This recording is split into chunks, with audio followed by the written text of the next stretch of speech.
It's my feel-good breakfast show. Welcome back, you beautiful souls. Yes, it's Tuesday and we're choosing to spend it with you. Now we're opening up with S3 Live here on Expresso.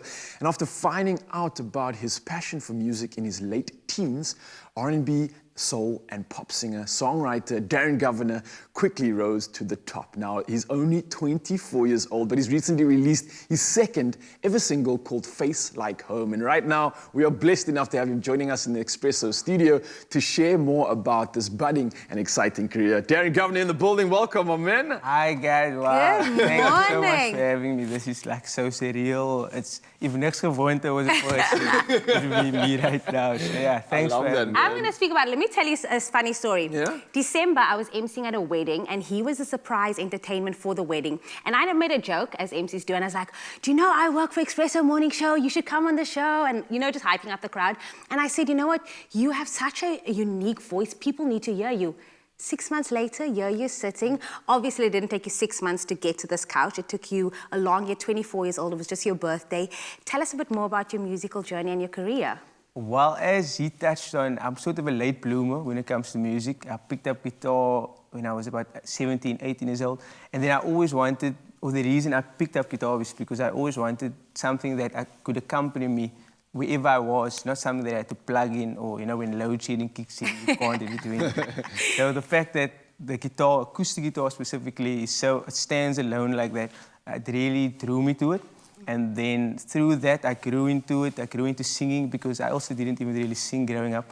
I actually auditioned for a children's choir when I was about 10, 11. My siblings got into it, but the question they asked me, it's at the New Apostolic Children's Choir, they asked me, they stopped me and they said, my boy, do you smoke? And I was like 11, 12 years old. And then yeah, that was sort of etched into my brain for the next few years. But then through listening to music, I fell in love with it, guitar, vocals, everything. And here we are today. So yeah, it's been a short journey, but a very fulfilling one so far. Yeah, Definitely. we are today. Welcome again. Now listen, man, I believe that you don't just sing on your own and you're not just using the guitar, your own acoustics, but you also play with a band too. So you've got this unique versatility where you can do some a cappella, you can do some solo performances, but work with a band too at the same time to create that new feel.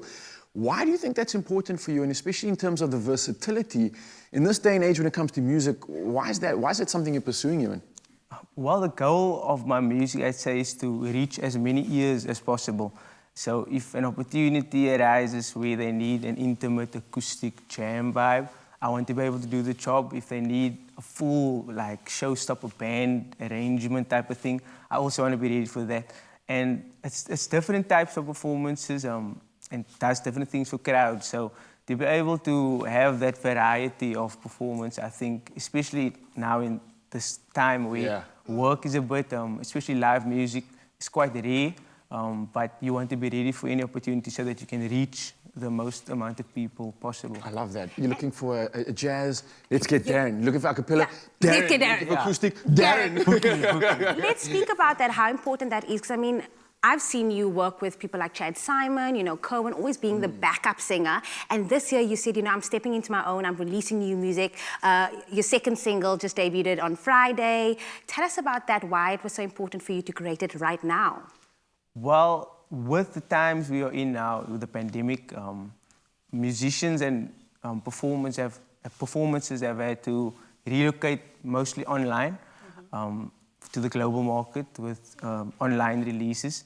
So yeah, I've been a part of other people's projects. I played guitar on No Feelings by Cohen and Chad Simon, one of my favorite tracks ever. It's a treffer. So after being behind the scenes with other people's projects, learning about the process a bit more, I'm so happy to now finally put my own music out there because I've got my own deep thoughts about music and how it makes me feel. So to be able to make other people feel a similar way is something I don't take lightly, definitely. Yeah, man, and now you've got your music playing around the world and everybody gets to hear it. We've come a long way, Darryn. I actually had my first ever radio debut on Thursday evening. Chad Simon debuted it on Good Hope FM for the first time. Oh, wow. What was that like, man? Tell us. It's wow. I can't even really explain it. My heart was pumping when he brought it up. And then it was over in a second like that. So, yeah, it was definitely something very special. Don't forget us when you're famous. I'm going to say that I discovered you at that wedding, so I'm going to take full props of this. But Darryn Govender is still hanging out with us here on your Feel Good Breakfast Show. Lots of fun, lots of games, and a performance coming your way.